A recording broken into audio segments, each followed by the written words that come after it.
Fertility treatment जेव्हा आपण म्हणतो, तेव्हा IVF ही एकच ट्रीटमेंट अवेलेबल आहे का? हा बरेच जणांना प्रश्न पडतो. तर आज आपण बोलूया की फर्टिलिटी ट्रीटमेंट म्हणजे IVFच का?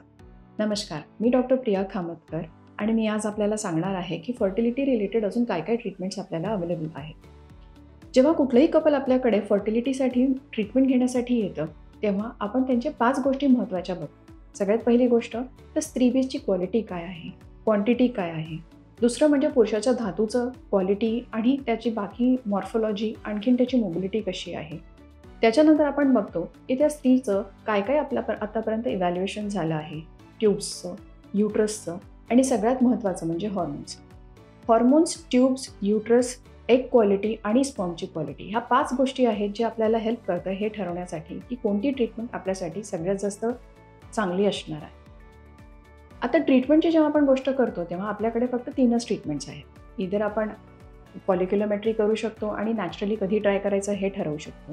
आपण इंट्रायुट्राइन इन्सेमिनेशन म्हणजेच ज्याच्यामध्ये धातू आपण गर्भाशयाच्या पिशवीमध्ये ठेवतो ते करू शकतो, किंवा आपण IVF म्हणजे इन विट्रो फर्टिलायझेशन करू शकतो. आता ह्या 3 ट्रीटमेंटपैकी कोणती ट्रीटमेंट आपल्यासाठी सगळ्यात जास्त लाभदायी ठरणार आहे हे पहिले सांगितलेल्या 5 गोष्टी आहेत त्या महत्त्वाच्या असतात. आता एग क्वालिटी आपण कशी ठरवतो चांगली असणार आहे की नाही, तर त्याच्यासाठी एक टेस्ट आहे ज्याला आपण म्हणतो AMH. AMH ही एक ब्लड टेस्ट आहे जी आपल्याला एगची क्वालिटी आणि क्वांटिटी हे दोन्ही सांगते. आता ही एक लॅब टेस्ट असल्यामुळे ह्याच्यावरती आपण पूर्णपणे विश्वास नाही ठेवू शकत. ह्याच्यासोबत आपण नेहमीच जोडीने सोनोग्राफी करतो, ज्याच्यामध्ये आपण अँट्रल फॉलिकल काउंट हे बघतो. अँट्रल फॉलिकल काउंट म्हणजे पाळीच्या सुरुवातीला दिसणारे आपल्याला फॉलिकल्स म्हणजे स्त्रीबीजचं घर, हे आपण काउंट करतो. आपण त्या AMHशी त्याला कम्पेअर करतो आणि मग ठरवतो की आपण एक्झॅक्टली काय करायला पाहिजे ज्याच्याने आपली ट्रीटमेंट लाभदायी असू शकते. आता ह्या 2 गोष्टींपेक्षाही तिसरी महत्त्वाची गोष्ट असते स्त्रीसाठी, ती असते वय. आता अमुक अमाऊंटचा आपल्याला AFC जर का पाळीच्या दुसऱ्या दिवशी आहे आणि आपला अमुक नंबरचा AMH आहे, ह्या दोन्ही गोष्टी जर का एक स्त्री आपल्याकडे 30 वर्षाची, 35 वर्षाची आणि 40 वर्षाची सेम व्हॅल्यूसोबत येत आहे, तर ऑब्व्हियसली तिचे चान्सेस प्रेग्नन्सीची 30 वर्षात नेहमीच चांगले राहणार आहे. म्हणजे वय जितकं कमी तितके चांगली आपले चान्सेस. त्यामुळे जेव्हाही ट्रीटमेंट ठरते तेव्हा स्त्रीचं वय हे फार महत्त्वाचं ठरतं. त्याच्यानंतर येतं सीमेन अनालिसिस. सीमेन अनालिसिसमध्ये 3 असतात गोष्टी ज्या खूप महत्त्वाच्या असतात. एक असतं काउंट, किती आपल्याकडे काउंट आहे.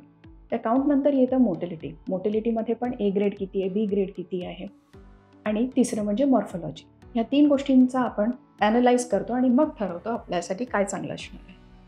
त्याच्यानंतर येतं जर का ह्या 2 गोष्टी चांगल्या आहेत तर आपल्याला हे तर माहिती आहे की 3 ट्रीटमेंटपैकी काहीही करून आपण प्रेग्नन्सी तर करू शकतो. आता ट्रीटमेंट ठरवण्यासाठी आपल्यासाठी महत्त्वाचं आहे की ते स्त्रीचे जे आहे ते ट्यूब्स ओपन आहेत की नाही.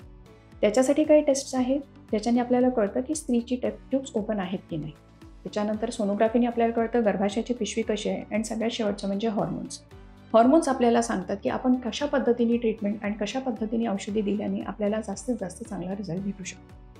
या 5 गोष्टी अनालाइज केल्यानंतर मग आपण ठरवतो की आपण फॉलिक्युलोमेट्री आणि प्लांट रिलेशनसाठी जायला पाहिजे, की आपण इंट्रायुट्राइन इन्सेमिनेशन करायला पाहिजे, की आपण इन विट्रो फर्टिलायझेशन करायला पाहिजे. आता कसं आहे ना की ह्या तिन्ही ट्रीटमेंटचं सक्सेस रेट हे वेगवेगळं आहे.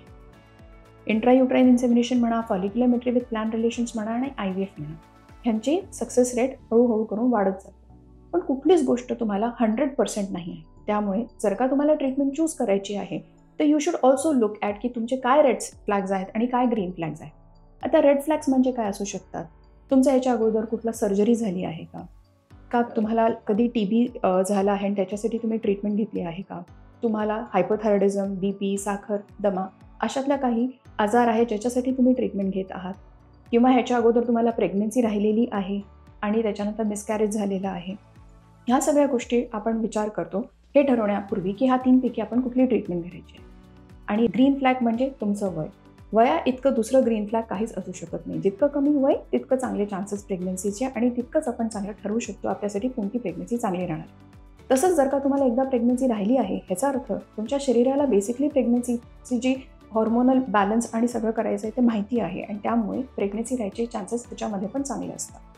तर आपल्याला जर का ठरवायचं आहे की आपल्याला नॅचरली जायचं आहे, की आपल्याला इंट्रायुट्राइन इन्सेमिनेशन करायचं आहे, किंवा आपल्याला IVFसाठी जायचं आहे, त्याच्यासाठी ह्या सगळ्या गोष्टींचे विचार करणं गरजेचं असतं. त्यामुळे जेव्हाही आपल्याला प्रेग्नन्सीसाठी प्लॅनिंग करायचं असतं तेव्हा आपल्याला ह्या 5 गोष्टी आणि त्याच्यासोबतच आपलं वय काय आहे, आपले पूर्वीचे काय ट्रीटमेंट झालेले आहेत, आपलं पहिले प्रेग्नन्सीचं काय आहे, या सगळ्या गोष्टीला अनालाइज करून आपण ठरवतो की आपण तिन्हीपैकी कुठली ट्रीटमेंट ऑप्ट करायला पाहिजे. धन्यवाद.